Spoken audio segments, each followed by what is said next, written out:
In the heart of the rolling hills of Amichi village, where the soil was as red as palm oil and the air smelled of roasting yams, lived two sisters whose names were as different as their hearts. Adaugo, the elder, was a woman whose beauty was whispered about in 7 neighboring villages. Her skin was the color of polished mahogany, and her laughter sounded like the clinking of silver coins. But more than her face, it was her spirit that shone. She was the kind of woman who would give her only wrap of upa to a hungry stranger and go to sleep smiling. Then there was Chioma. Chioma was younger by only a year, but her heart had aged in bitterness since the day she realized the world would always look at Adaugo first. While Adaugo's eyes held the warmth of the morning sun, Chioma's eyes were like 2 dark wells, deep and cold, hiding secrets that even the elders could not fathom. The tragedy of their house began the day Obinna came to ask for a hand in marriage. Obinna was the finest hunter in Amichi, a man with shoulders as broad as an iroko tree and a heart that beat for Adaugo alone. When he brought the palm wine to their father's house, Chioma watched from the shadows of the kitchen, her fingers digging into the clay walls. She didn't just want a husband, she wanted Adaugo's life. She wanted the way Obinna looked at her sister, as if she were a goddess carved from ivory. He will be mine, Chioma whispered to the soot-covered pots. Even if I have to set the world on fire. Your hair looks amazing today. Thank you. I feel so confident. 6 months into the marriage of Adaugo and The Obinna, gods has been the so village kind was to full us. of envy. Yes, we have so Obinna's much to be barn was thankful for. overflowing with yams, The gods and has been Adaugo's so glow kind had to only us. intensified Yes, we have with the so joy much to of be a happy thankful for. home. But behind the scenes, Chioma had been visiting a place where the sunlight did not reach. She had traveled to the outskirts of the dark forest to see Nana, a man whose name was only mentioned in hushed tones. He was a dealer in shadows. I want her beauty, Chioma had demanded, laying down a pouch of stolen silver. I want her husband to look at her and see a monster, and I want him to look at me and see her. The old man had laughed, a sound like dry leaves treading on is a heavy stone. debt, daughter of Amicha. To steal a soul's reflection is a heavy debt, daughter of Amichi. You must bring me the water she uses to wash her face on the night of the new moon. Chioma did exactly that. One night, under the guise of helping her sister with chores, she stole the clay bowl Adaugo had used to wash before bed.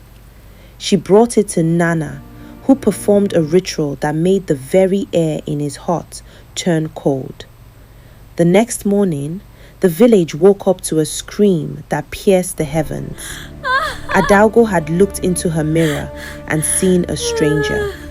Her mahogany skin was now covered in weeping sores and scales. Her long flowing hair had fallen out in clumps, leaving her scalp scarred and bloody. Her voice, once gentle and melodic, had turned into something rough, tired, and far away from what it used to be. But the most terrifying part was what happened when she ran to her husband, Obinna. Obinna, please help me. Please help me. Something has happened to me, she cried, reaching for him. Obinna stepped back in shock, frowning in disgust. Get away from me, you wretched creature! Get away from me, Who are you? you wretched creature! How Who did you are enter my you? house? How did you enter my house?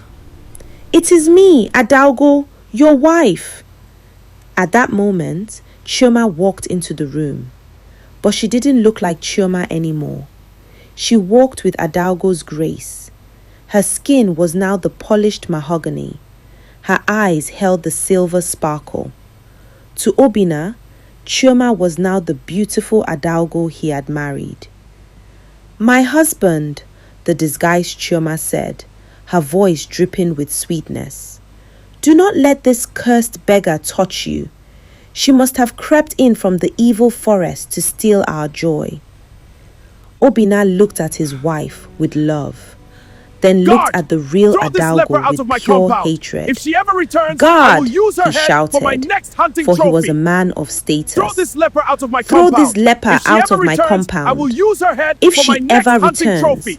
I will use her head for my next hunting trophy." For 3 years, Adaugo lived as an outcast.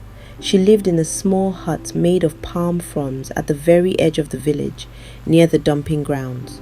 Her own mother, deceived by the spell, refused to look at her, believing her beautiful daughter Adaugo was still living happily with Obinna, while this ugly stranger was merely a cursed soul. Chioma lived the life of a queen. She ate the best portions of meat, wore the finest lace, and slept in the arms of the man she had stolen. But she was not happy. The spell required constant feeding. To keep her stolen beauty, Chioma had to be increasingly wicked to the real Adaugo, believing that the more Adaugo suffered, the longer the beauty would last. She would send her servants to pour ash on Adaugo's small farm. She would order the village children to throw stones at the monster woman whenever she came to the market to beg for scraps. Adaugo bore it all. She cried until her eyes were dry. She prayed to the ancestors, asking what she had done to deserve such a fate. But even in her misery, her heart did not turn black. She would still use her scarred hands to heal wounded birds, and she would share her small portion of food with the stray dogs of the village. One Harmattan season, rain disappeared from Amichi, leaving behind a long, harsh, dry period. The wells ran dry. The crops withered. The only source of water left was the legendary Iyi-Ocha, the clear stream. But the stream was guarded by an ancient spirit who only allowed the pure of heart to draw water. If a person with blood or deceit on their hands touched the water, the stream would turn into a nest of snakes.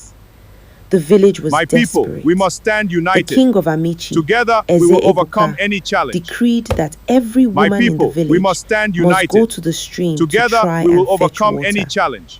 When it was Chioma's turn, living as Adaugo, she was confident. She had been the darling of the village for years. She dressed in her finest silk and carried a golden pot. Obinna walked beside My her, radiant one, proud you of honor his our beautiful village. wife. As they reached the banks of the Iyi-Ocha, the entire village gathered. Chioma stepped forward, her stolen face glowing in the sun. She dipped her golden pot into the crystal clear water. Suddenly, the water hissed. The clear liquid turned into a bubbling pool of thick black mud. Hundreds of small green vipers leaped from the stream, snapping at Chioma's feet. She screamed, dropping her golden pot and falling back into the dust. The village gasped. The king stepped forward. His face showed worry. "The spirit of the stream has spoken. There is a great lie among us. Who is the woman who has brought this curse upon our land?" Chioma, trembling, pointed a finger toward the bushes where the real Adaugo was hiding, draped in a tattered sack to hide her sores. "It is her!" Chioma shrieked, her stolen voice cracking. "It is the monster woman! Her presence is what has angered the spirits. Kill her, and the water will return." The mob, driven by thirst and fear, turned toward Adaugo. Obinna, fueled by a strange, misplaced rage, grabbed a heavy stone. "You have brought us nothing but bad luck since you arrived," he yelled at the wife he no longer recognized. "Today, you die." Adaugo did not run. She stood up, her back straight despite the sores. She walked past the angry mob, past the king, and stood at the edge of the hissing stream. "If my death will bring water to my people, then let the snakes take me," Adaugo said, her rough and tired voice. "But I ask the spirit of my fathers, let the truth be as clear as the water we seek." She stepped into the stream. The village held its breath.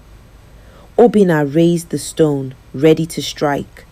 Chioma smiled, waiting for the snakes to tear her sister apart. But as Adaugo's scarred feet touched the black sludge, something incredible happened. The snakes did not bite. Instead, they began to wrap themselves around her legs like gentle ribbons, and then they dissolved into pure white light. The black water began to glow. A whirlpool started around Adaugo, rising up like a pillar of liquid diamond. The water swirled around her body, scrubbing away the scales, the sores, and the scars.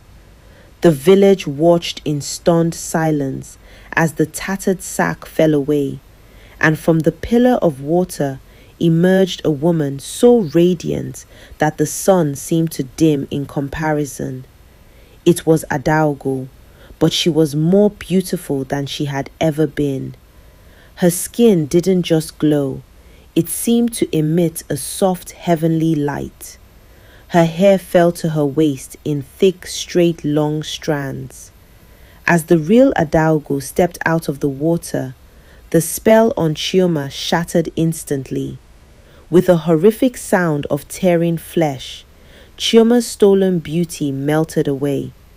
In seconds, she stood before the village as the monster. The sores that had been on Adaugo transferred back to her, but 10 times worse. Her face twisted into a mask of greed and malice, and her voice became a demonic croak. "No, no!"